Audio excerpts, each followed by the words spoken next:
I mean, hell, I picked him up. I picked him up in an award ceremony in Washington, D.C., over my head and body slammed him. What is the one thing that you've done or said that's got you in the most trouble? Boy.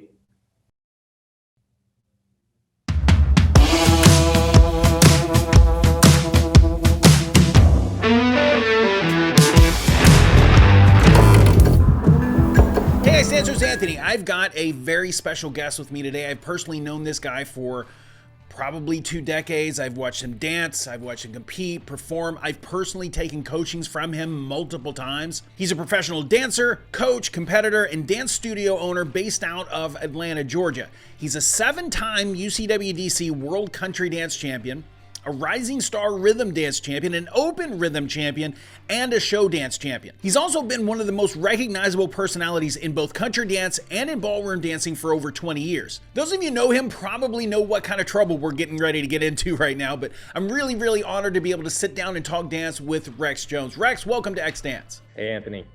Rex, so you're in Atlanta, right? Yes, sir. You know, I kind of know your story, like how you came into dancing, but your mom owned a dance studio, right? Yeah, my mom owned a small dance studio in a small country town in Alabama, and that's how it all started. But you were not originally, so she had enrolled you in some dance classes, but you weren't really into the dance until later. That's correct. I hated dancing, as a matter of fact. I wanted to play football and baseball and do guy things. Obviously, a dancer, a boy dancer in Hueytown, Alabama is not an easy life. So it was something that we tried to keep under wraps. But when I turned 21 and started going to bars, it was a really cool way to get girls. So I was hooked.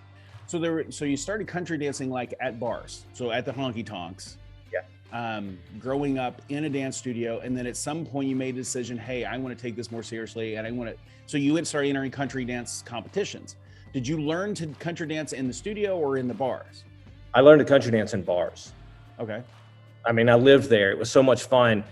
You know, when I was younger, I was a tennis pro out of college, and I made enough money that I was racing motorcycles and four-wheelers, got into a terrible accident, ruined my tennis career, and I wasn't able to work a whole lot as I came back from that. So I found a lot of, it was a lot of fun to go dancing. That was the one thing. So I got a social outlet there, and I don't know, just my competitive nature, I just kept going and wanted to be better and better and better. Did you do like a bar competition first, or did you do the sanction stuff first? No, it was bar competitions. I think the one thing that sprung a lot of us into this was the Marlboro Country Dance Showdown. It was big. And I mean, Jimmy Mulligan came out of that, Sam Arvison, myself, I think Ronnie DiBenedetto was in it.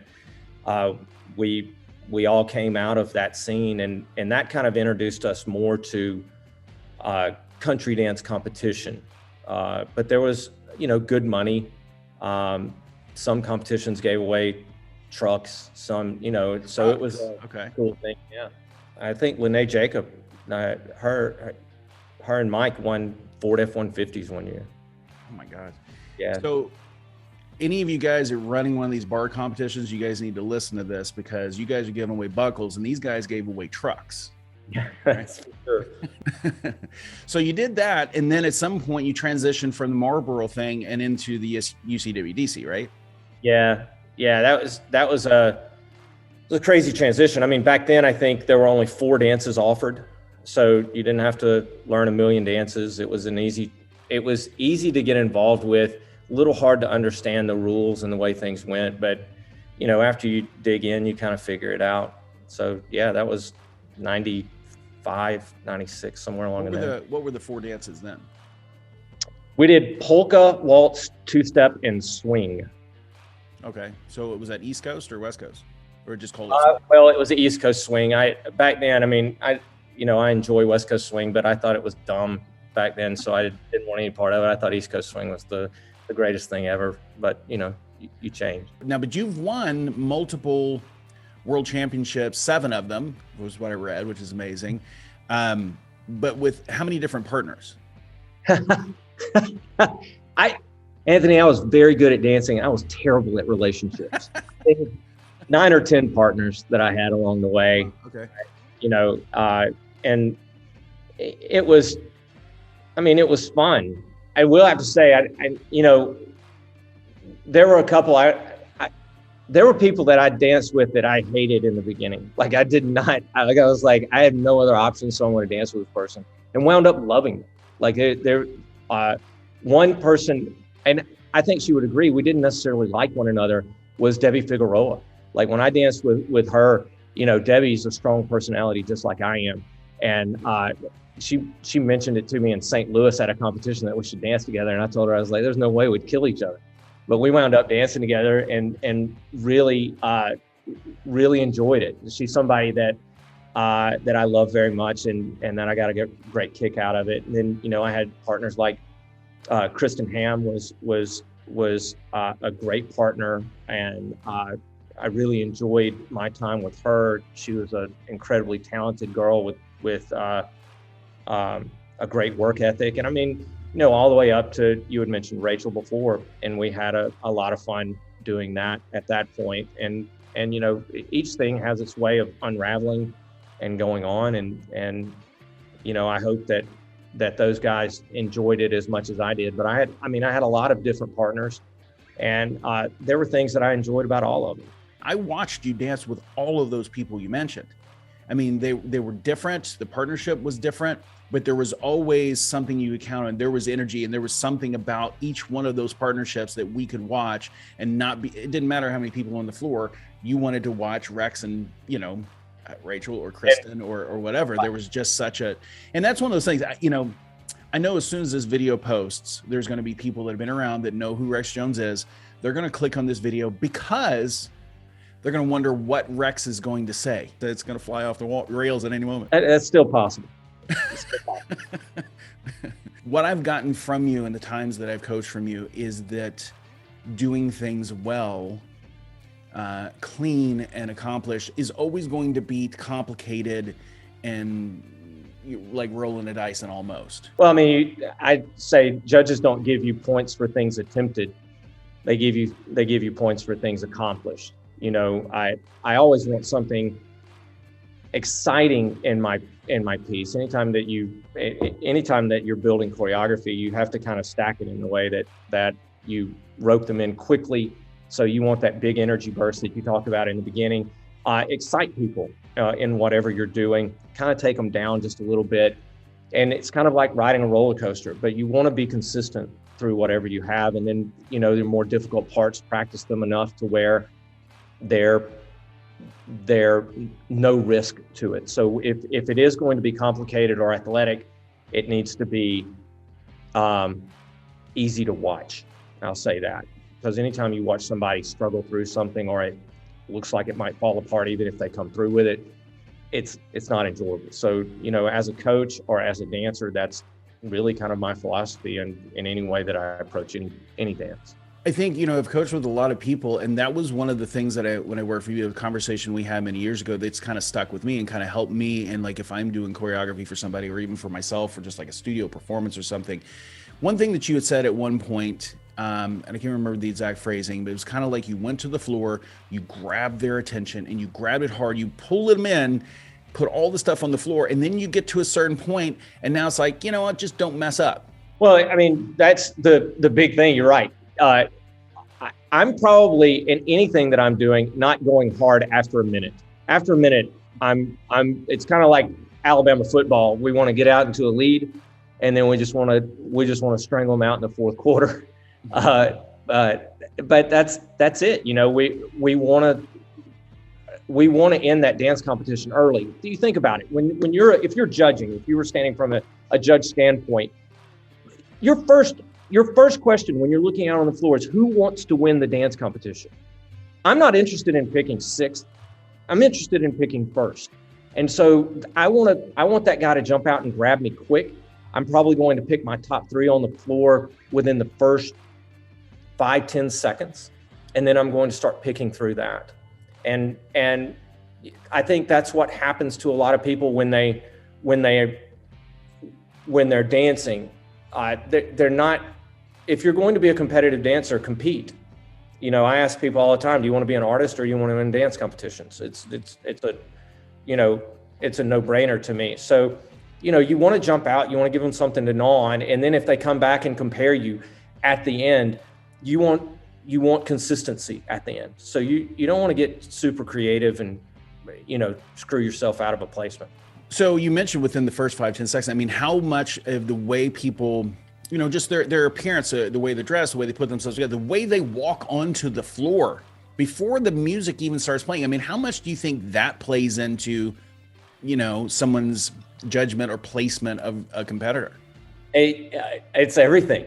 I mean, Anthony, you know this. I mean, you've been around and dance. Like anytime that we look, I mean, I was at Heritage this year as a ballroom competition, and I had a student that said, "Oh my God, that girl's shoes are amazing." And I said, "Yeah." And she goes, "How do you think she'll finish?" And I said, "She won't be in the final. As a matter of fact, she won't get out of into the semifinal." And she said, "How do you know?" And I literally pointed and I said, "This is your top 6. These are your top 2. This is 3rd and 4th. This is 5th and 6th." Before they'd ever taken a step. Wow. You can tell who's living it. When we get to this, if there are people who take this serious, it is competition. So those guys that live it, those guys that are intense, you can tell through their walk, through their preparation, their confidence when they walk on the floor. A lot of people think, and some of it is show. I mean, let's be honest, some of it is show, but a lot of it is just knowing your craft. When I look at someone, I take Satu Ketelapper right now, as I guess she's the Masters World Champion. The confidence that kid radiates is amazing, and she backs it up with really powerful dance. So, we can go into posturing all you want to. I think and maybe some people should fake it before they make it, but you can't lie to somebody that knows. When you know these guys are living it and are great at it, it's easy to read. You're selling it. You know what I mean? This is not like a race where the gun goes off and you don't have to like somebody or anything about them. If they cross the line first, there's no judgment there. That's just fact. That happened. So competition has to be, you have to sell yourself to the judge. And you have to believe it. I mean, like I said, I'm a strong personality, and that's not fake. I'm who I am. And I love competing in dance. I love it. Confidence is something that you can't get it cheap. You can't fake confidence. The one thing I think that everybody that I ever worked with, all of my partners and many of my students, and they would say I was the hardest worker. I loved it so much, and I just wanted to keep going. So I think that's the biggest thing that I would tell competitors. Don't make an excuse. Don't, if you love it and you want it that bad and you don't want to complain about getting 3rd. And, when I hear that crap, it's hard for me to stomach. If you don't like it, go change it. You're the one in charge of it. And that's what confidence is. It doesn't come cheap. Maybe confidence has somewhat to do with, I don't really give a crap what you think anyways. I'm doing my thing. I will say this, the minute that I started hating the judges, the minute I started hating the judges was the most freeing thing that's ever happened to me in my life. There was a point as I came through that I just stopped caring, and I started winning at that point, which was strange. So you've been known to say some things and do some things that have ruffled some feathers. What is the one thing that you've done or said that's got you in the most trouble? Wait. I don't want to say that on this because I like, it's pretty controversial. I mean, anybody that knows me, the things that have flown out of my mouth over the years, I think when I broke my World's trophy at the last Worlds I was at against the wall, when they made such a stink about that, it was my trophy. You had given it to me at that point. I was frustrated. I didn't want that damn thing. So I hurled it against the wall. And so they confronted me about it, the higher ups in the UCWDC. And I told them if they had a complaint, next time I'd throw it at their head, then they could arrest me for assault. So I things like that. when I was younger, I was a little more hot-blooded than I am now. So But that was probably the most notable to people that I didn't run from. There's been some other things that I'd probably keep to myself. How do you feel like the perception has changed over time? I mean, obviously the competitions are a little bit smaller and that sort of thing. But how do you feel like the country world of dancing has changed mostly over time? I don't know, man. There's not a lot of strong driving personalities. I would have to say youth is my biggest fear for those guys. Is, I look at that people that are there now, like the Mike Wagners and Satu and Sloan and Bernie, and all are great dancers. But we're looking for that one big personality, that young guy that's going to come up. We need, you kind of need that one big personality that can move it. And it's, to my knowledge, and I'm not paying that much attention, there's no one that excites me. And I mean, nothing against, I consider Mike and Sloan friends of mine, but I need a 25-year-old to come in and with some bravado and fight these guys. You know what I'm saying? That's the thing I'm looking around, is how much longer are these guys going to dance and make that happen. And I know they're having a good time, and until somebody knocks them down, they should keep going. But that's what I think is missing a little bit, is the personalities. And you think about, people talk about me being crazy, but Cody Moline was an absolute loon. But he was something that we always loved to talk about. I have fond memories of that guy. I mean, hell, I picked him up. I picked him up in an award ceremony in Washington, D.C., over my head and body slammed him. I heard about that. Messing with me one time. and we still remained good friends after that. But we miss the personalities, I think. The people that are, I don't like people who are afraid to offend. I think it limits them. And if you're a dancer, if you're a true champion, if you're somebody that's worth looking at, you need to be you need to be unafraid of being offensive. You need to take risk, and that's a personality thing. And I don't know that those personalities are there anymore. I don't know how much you paid attention now and the kind of the direction that country dance is going. I mean, there's this underlying thing that's kind of bubbling up and growing massively with these bar comps, country swing. If you get much of that there in Atlanta, some areas it's huge. But if you go on Instagram and you just use hashtag country dance or whatever, I mean, that's primarily what you're going to see. Is you're going to see a bunch of people at a bar doing country swing, or just, a lot of things that aren't quite as structured as what we're seeing now. So, and now at Worlds, you're kind of getting those worlds starting to collide. They've got this country dance showdown, which is kind of a bar competition. Yep. And some of these people that are really in that world, how do you think that's going to go? I mean, is that going to be a good thing, or is that going to be something that was interesting footnote along the way? Okay. Yeah, dude. Okay. That's a lot to unpack right there. So I'm just going to take a stab at it. Okay. I think the bar competitions were great. You heard me mention that we all came out of, there's a large portion of us, like my partner, Sam Arvison, he came out of that as well. Another great dancer, another great athlete, and a huge personality. Gary's the same way, but Gary's so Canadian, isn't he? He's so nice. He's so nice. But an incredible dancer. I think the bar element is the only thing that will save country dancing. I think that is the only thing that will save it. There's no feeder system for this organized. I think country dance is hung without a feeder system. And Robert and I have talked about this a little bit. And we obviously, I didn't see the interview before. I have to go back and watch it. But I think we probably think the same way. I just hope that UC doesn't stop the feeder system. And so if this new country swing that's taken on, it's not new, but it's popular right now. I hope that it takes off, and it may need I mean, who knows how it's going to take off, how it's going to organize.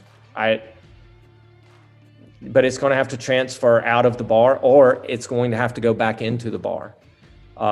Like I said, it was strong. There was a lot of excitement with bar competitions when we came through. As much excitement as there is in UCWDC or was in the ballroom, the bars, it was even more exciting, and so it'll be interesting to see how that translates. So you mentioned you kind of went to where you can still thrive doing your thing. And so you've done mostly ballroom, like American Rhythm, American Smooth, that sort of thing for several years. I've been to your studio. Your studio is amazing. It's beautiful. It's big. He's got these things that I wish we had in our studio where you can separate the ballroom into different zones and do different. It's really, really cool space. How did you, just from a dancing perspective, coming from primarily doing country and winning that stuff, 2 questions. How were you received in the ballroom world? Were you perceived as, oh, he's just a country guy? And number 2, the background that you had in country of winning the things you did and everything, how did that help you or hinder you going into the ballroom world? Boy, okay. When I left country, I was pretty devastated. I was not happy with the way things were going in country. And I think, that's no surprise to anyone. And I basically flipped the finger and said, I'll go, I actually had a higher up say, who are you? If you leave, you'll be back. And we gave you your titles. That was said to me. And I was like, dude, I can dance. And I don't care if it's a hokey pokey contest. I'm like, if I can make money and go do it, that's what I'm doing. And I was bound and determined to prove to myself that I could do it. And I think really some of the horrible things that were said from some of the higher ups in UCWDC really fueled me to do it. And I appreciate it. Somebody hating on me is a great thing. That moves me forward a lot of times. And so, I don't know, we got our ass kicked like the first 1.5, 2 years, but we stayed determined until we started having better results and winning. And it's very competitive. And we were received so great. People were happy that we were here. They're interested in ballroom. Ballroom's interested in country. The idea that people in ballroom aren't accepting is false, because they welcomed me with open arms. And I finally felt like I was in the right place. I thought in country, there's some personalities in there that I don't jive with, but I felt when I got into ballroom that I was a tiger let loose in a tiger cage. It was just other people that wanted, they all want to kick your ass. They're all working hard, and they didn't make excuses. You didn't hear a lot of whining. You didn't hear a lot of, are you ready yet? And people bitching and moaning. These guys came to play. So it was good to be around those personalities. And that was a big difference. And just recently, Volunteer State had a country division, and they had I think probably 1,000 entries in that division. It was crazy. It was bad country dancing, but it's still country dancing. I'll take that. You mentioned something a minute ago where you talked about there's nothing you could do to motivate you more than to doubt you or hate, or I can't remember the exact phrase or whatever. But yeah. I'm the exact same way. So people will go like at our videos and stuff like that, and it's like, oh, you suck, and you this kind of stuff. I literally go every single time that we get some random, Joe in his mom's basement, whatever, just hating on our stuff or whatever. I screenshot that stuff. I block it, the people, but I screenshot that stuff. I have a folder on my computer where I keep every one of those things. And so I think a lot of people, they get torn out. They think I suck. There's I'm fat. There's this different stuff or whatever. But I go back to that stuff when I need motivation and I read it. Right. Because and I think there's something to be said. I've talked to a lot of people who have won things. There's something about that the average person can't understand. Obviously, you understand it. When you doubt a champion, if you doubt a winner, they're going to become more dangerous. Yeah. Like I said, you got to love the strong personalities. That I don't always get along with people, but I respect the people that, even if I don't get along with them, you tell somebody that they're going to lose or they're not capable. If they got a little fight in them, they'll fight you on that. And that's what I love. You know, when we talk about personalities, you got to be a fighter if you want to make it. And, you know, you can sit back and people can hate on you all day. But I think the last time I looked at one of your two-step videos, I had 2.5 million views. Like hate all day, man. But that's still not going to take away from your work. And if people aren't, listen, if everybody's talking good about you, something's wrong with you. Yep, that's right. You've got to ruffle feathers if you want to move forward. Well, Rex, tell me a little bit about your studio. So you're in Atlanta. So you guys are still teaching country, yeah, but you're doing American Rhythm and Smooth, and you've got some great dancers in the studio. Sam Arvison is amazing. He's a business partner here now. Sam and I, there again, not always gotten along, but he's my brother. We get along. I do envy him a little bit, I will have to say, about Sam, because I tell him he's still in Peter Pan land. You know, when I was in the zone and I was doing nothing but competing, I was creative and I loved it. You know, now I'm old and I run the dance studio. It's a little different, right? But he's still so creative. We still love country dancing. I teach a lot of two-step still. People are interested in that. I think two-step's one of the greatest dances to teach certain skill sets, especially walking and turning, weight placement and turn technique. You can't get a better dance than two-step. You know, I'm never, ever from this point forward going to see Sam or think of Sam and not think of Peter Pan. I mean, his face is now attached. He's going to be so pissed because he tights and it is though. His mind still functions in such a creative way. Do you strongly consider picking him over your head and body slamming him? No, I don't do that anymore, man.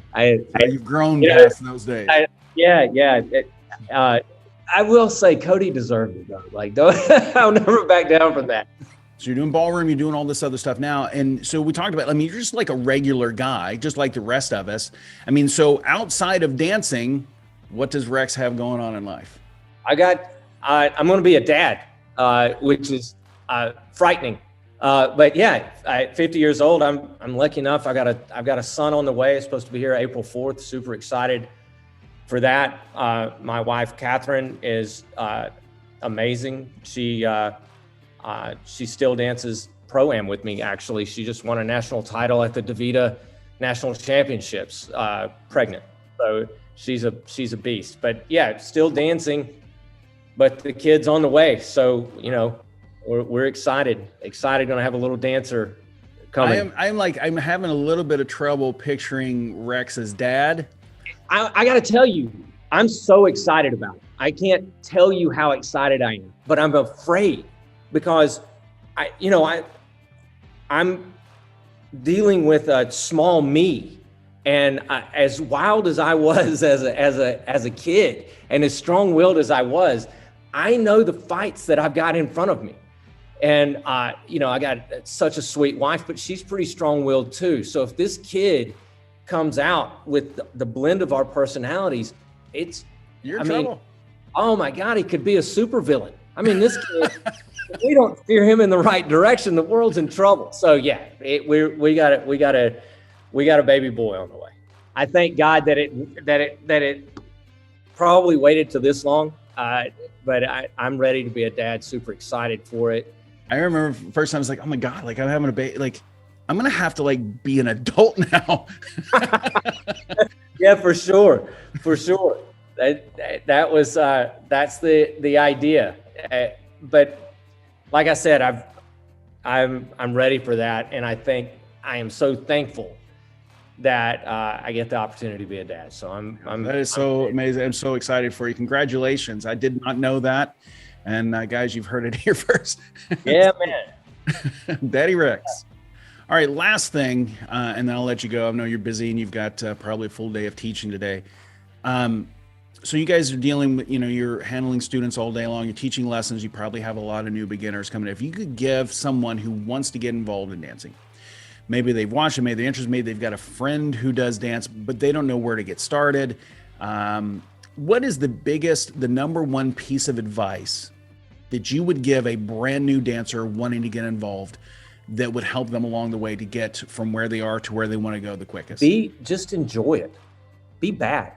Like, don't focus on being good. Just go take your lessons, go to group class and find the joy in it. You know, the biggest thing when people come in are like, how long till I can learn to dance? I can teach you to learn to dance in one lesson. You're not going to be good at it, but you'll be dancing. And then when am I going to be good? Well, never, because there's always going to be another end. So just enjoy it as you go, you know, and that's the one thing that I had to learn along the way. I was so driven at the beginning that I didn't enjoy it. Later in my career, I really enjoyed it. And so if I had to tell anybody, just get involved and just enjoy the process as it goes. And love that. Enjoy the process along the way and be okay sucking is basically. Absolutely. Yeah. You gotta embrace the suck, man. You gotta enjoy it. And then listen, Anthony, I'm going to add this before we go. I was terrible when I started. I was so bad. But I loved it so much I kept going. And so it is a little bit of, you know, you just keep going until you get good. And I believe anybody that has the drive and a little bit of talent and the passion for it can do whatever they want to in it. Rex, I really appreciate you taking the time out of your day to meet with us. I think this has been a lot of value to our viewers here on our channel. When I reached out to you and you was like, yeah, I'd love to do it. I was like, man, that's awesome. Like, so Rex, you've always been one of those people that I think a lot of us have really looked up to and admired. And there's always been that aura of like, okay, Rex he's gonna come in and he's gonna say a thing and it's gonna be like, oh my God, he said that out loud to people and whatever. But I think that we've gotten actually a lot of good quality, helpful information from this interview for our viewers. So I really appreciate what you're doing. And again, it's Jones Dance Sport. If you guys, and again, guys, he's accepting students. So if you guys want a lesson directly with Rex, look up Jones Dance Sport. Rex, I appreciate you. Good luck in everything. Thank you. And congratulations to you on the success of your channel and everything that you're doing, man. All right, Rex, we'll see you on the dance floor. All right, Anthony, have a good day.